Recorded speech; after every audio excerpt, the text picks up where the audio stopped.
Bismillahirrahmanirrahim. Alhamdulillahirabbil alamin. Allahumma sholli ala sayidina Muhammad wa ala ali sayidina Muhammad. Assalamualaikum warahmatullahi wabarakatuh.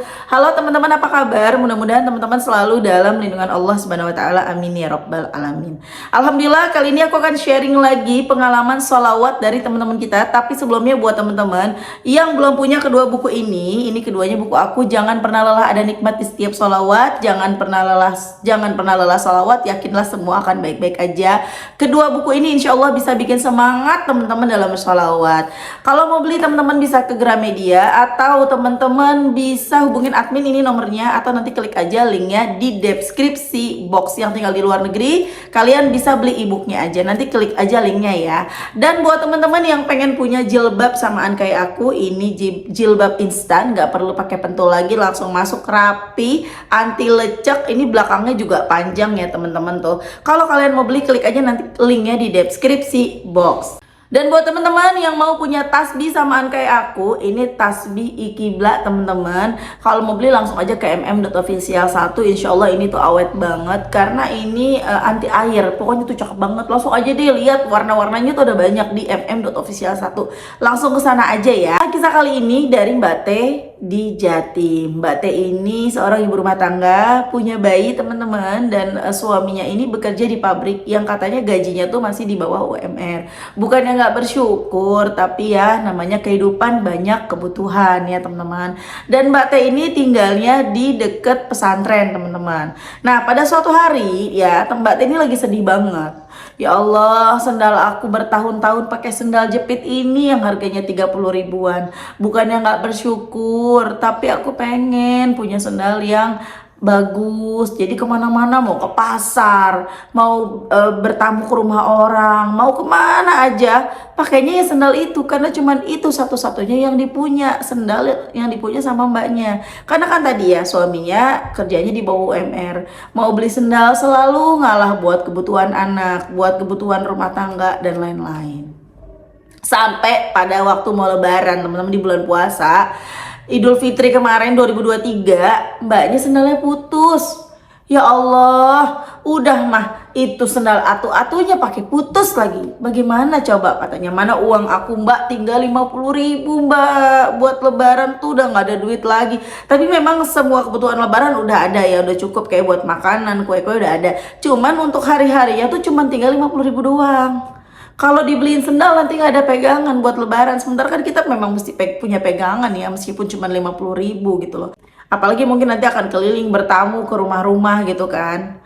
Dan akhirnya mbaknya saking sedihnya bingung nih, aduh aku gimana ya, apa aku beli sendal jepit 10 ribuan aja ya. Tapi pada saat itu memang nggak ada gitu loh teman-teman. Jadi belum ketemu tuh sama sendal yang 10 ribu. Ya udah deh kata mbaknya, aku mbak sholawatan aja mbak, aku baca sholawat Jibril. Nggak dihitung teman-teman. Tapi dalam hati sambil nyusuin anaknya baca sholawat Jibril. Sampai di H-1 nih lagi nyusuin anaknya baca sholawat Jibril tuh ya, pagi-pagi sekitar jam 10-an katanya mbaknya baca sholawat sambil bingung, pengen punya sendal baru, uang kagak ada gitu ya. Shallallahu ala Muhammad, shallallahu ala Muhammad, di dalam hati bacanya sampai ketiduran. Allah mah tahu banget apa yang kita butuhin teman-teman. Tiba-tiba baru 10 menitan Mbak T ini ketiduran, rumahnya ada yang ketok. Tok tok tok, assalamualaikum. Ternyata istrinya Kiai. Tadi kan gue bilang rumahnya deket pondok, jadi istrinya Kiai datang. Masya Allah, istrinya Kiai bawa apa? Bawa duit 200 ribu sama beras 5 kilo. The power of salawat. Bisa beli sendal nggak? Bisa dong, dapat 200 ribu. Kalau cuma beli sendal 30 ribu mah bisa banget. Bisa juga beli sendal 50 ribu ya nggak mbak? Masya Allah banget ya, the power of salawat. Jadi ketika teman-teman kepengen apa aja, ngadu sama Allah, nggak usah bingung. Teman-teman nggak punya duit nih, udah nggak usah bingung cari pinjaman, pinjam kemana, minta tolong siapa. Oh minta tolong si ini nih, si ini kayaknya banyak duit nih. Nggak usah teman-teman, nanti kecewa, belum tentu mereka bisa bantu. Mendingan ke Allah, kalau ke Allah nggak akan kecewa. Makanya kitanya mau deketin Allah. Loh berarti deketin Allah karena ada maunya ya, emang kenapa? Kan kita bisa mintanya cuma sama Allah. Terus ketika kita ada maunya, kita datangnya kemana kalau bukan ke Allah? Ke manusia yang tidak bisa membantu kita, yang akhirnya bikin kita jadi kesal. Ke manusia yang akhirnya bikin kita jadi sedih, gitu caranya. Ketika kita butuh apapun, ya datang ke Allah, karena cuman Allah yang bisa bantu kita, teman-teman. Datang ke Allah. Seperti yang dilakukan sama Bate. Cuma ngadu sama Allah, cuma ngebatin, ya Allah kepengen sendal aja susah banget, ya Allah pengen ya Allah sendal. Dan Masya Allah datang rezeki 200.000 di H-1 Lebaran, besoknya Lebaran tuh teman-teman. Seneng ya Mbak, sendal baru, Alhamdulillah, Masya Allah, the power of salawat. Kemudian ya, mbaknya juga rumahnya dibayarin sama pondok teman-teman. Jadi pondoknya ini pengen ngadain perluasan pondoknya, dan akhirnya rumahnya ditawar. Karena memang mbaknya nggak pengen jual rumah, jadi makanya dihargainya besar, dihargainya tinggi, 2-3 kali lipat dari harga rumah yang seharusnya. Masya Allah, pondoknya berkah banget ya.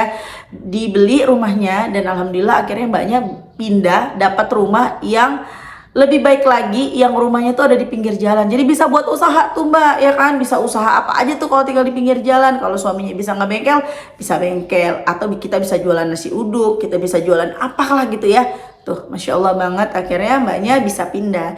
Cuman Mbak Teh bilang mbaknya juga agak sedih sih, soalnya nggak ada duit tambahan buat pindahan gitu loh. Karena kan kalau ada duit tambahan, bisa untuk pindahan, saudara-saudara datang kan kita pindah juga butuh duit ya teman-teman ya, untuk pindahin barang lah, untuk kayak makannya segala macam. Cuman memang belum ada, jadi sama-sama kita doain semoga rezekinya dimudahin Mbak. Tapi aku yakin sih ada. Banyak kan bilang, Mbak amalan apa lagi yang mesti aku baca supaya aku ada tambahan nih buat pindahan? Ya udah baca sholawat, lanjutkan. Banyak teman-teman yang gini soalnya ya, udah dapat pertolongan, terus ketika ada kebutuhan lagi, bingung lagi, apalagi nih, ya udah jalanin. Tambahin jumlah salawatnya, kencengin, minta, nanti dikasih sama Allah, pasti ada jalannya. Aku jadi ingat ya, dulu waktu aku mau pindahan, memang kalau pindahan tuh banyak banget biaya ya. Waktu apalagi aku pindah kota gitu loh teman-teman, dari Kalimantan Utara ke Kalimantan Selatan teman-teman ya. Belum lagi aku mesti ke Jakarta dulu, baru ke Kalimantan Selatan. Setelah udah beres urusan suami aku, udah dapat rumah di Kalimantan Selatan, udah dapat rumah sewa yang cocok buat kita, baru aku pindah. Sekalian ngurus-ngurus, belum lagi pindah sekolah dan lain-lain ya teman-teman, butuh biaya lagi kan pastinya. Itu banyak banget yang mesti dikeluarin tuh biaya, banyak banget, belum tiket pesawat dan lain-lain.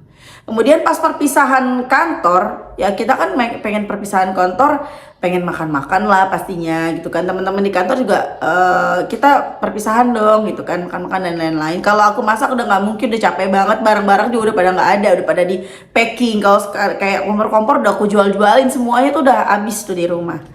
Ya aku bingung ya sama suami aku, gimana nih, masa kita nggak ngadain perpisahan makan-makan gitu, masa pelit banget kita nih kalau sampai seperti itu dan lain-lain. Ya udah cuman bisa pasrah sama Allah, udah salawat aja, udah mau gimana kayak pokoknya bismillah. Nggak taunya teman-teman, Allah tuh baik banget. Tiba-tiba teman-teman di kantor ya, teman-teman di kantor suami aku ngajak makan, tapi mereka yang bayarin. Coba, malah mereka yang bayarin kita. Harusnya kan kita yang bayarin mereka, kita yang mau perpisahan sama mereka, mau ngadain, tapi mereka yang ngebayarin kita. Masya Allah, the power of salawat sampai sebegitunya teman-teman. Ingat, jangan pernah lelah salawat, jangan pernah lelah berprasangka baik sama Allah, jangan pernah lelah minta sama Allah, minta terus sama Allah. Allah itu maha mendengar, Allah itu pasti ngabulin doa kita. Allah itu tidak akan menyia-nyiakan usaha hambanya. Jadi ingat sekarang, benerin sholat, perbanyak baca sholawat. Selalu ingat ya, selain perbanyak baca sholawat, apalagi udah inget belum? Aku sering ngulang-ngulang nih. Benerin sholat, perbanyak baca sholawat, ada 6 poin nih teman-teman. Perbanyak baca sholawat, ikhlas terima takdir kita hari ini, jangan mengeluh ya, paksa diri buat nggak ngeluh. Tapi lagi susah mbak, udah jangan ngeluh. Kalau ngeluh nanti makin gak ketolong tuh.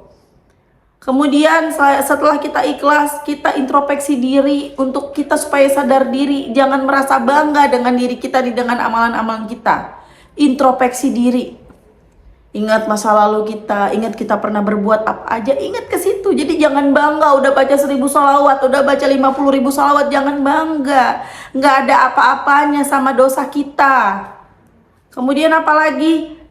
Yang kelima, kita mesti berprasangka baik sama Allah. Ingat, Allah mengikuti prasangka hambanya. maka berprasangka baiklah sama Allah kalau memang mau ditolong sama Allah. Kemudian yang keenam, bersyukur. Walaupun kita susah, walaupun kita lagi sedih, walaupun kita lagi disakit hati dan lain-lain, kecewa, kita masih hidup, masih bisa memperbaiki diri. Ketika enam-enamnya udah kita jalanin, kita jadi pasrah. Kita jadi orang yang pasrah. Kalau udah pasrah, pertolongan pasti datang, nggak mungkin nggak datang. Jadi pertolongan datang itu ketika kita sudah pasrah, teman-teman. Teman-teman udah baca ribuan sholawat, ratusan sholawat, udah pasrah belum? Kayak kalian udah banyak baca sholawat, udah benerin sholat, udah tahajud dan lain-lain, semuanya udah kalian jalanin, doa kalian belum dikabul. Ada kan? Coba, udah pasrah belum? Biasanya kalau udah semua dijalanin, tapi belum ada terkabulnya doa, belum ada pertolongan, berarti belum pasrah. Coba pasrah dulu. Gimana caranya bisa pasrah? Jalanin ke-6 tadi. Ya, ikhlas menerima kenyataan di poin nomor 3 itu yang penting banget tuh, yang menentukan segalanya tuh. Ya, oke teman-teman, terima kasih udah nonton. Semoga bermanfaat dan jadi motivasi buat teman-teman. Kita doain semoga Mbak T lancar rezekinya dan dimudahin sama Allah, nanti bisa punya uang buat pindahan ya, amin. Dan buat teman-teman yang nonton, semoga rezeki kalian barokah, doa-doa kalian segera diijabah sama Allah. Amin, amin ya rabbal alamin. Utang-utang juga lunas, amin. Assalamualaikum warahmatullahi wabarakatuh.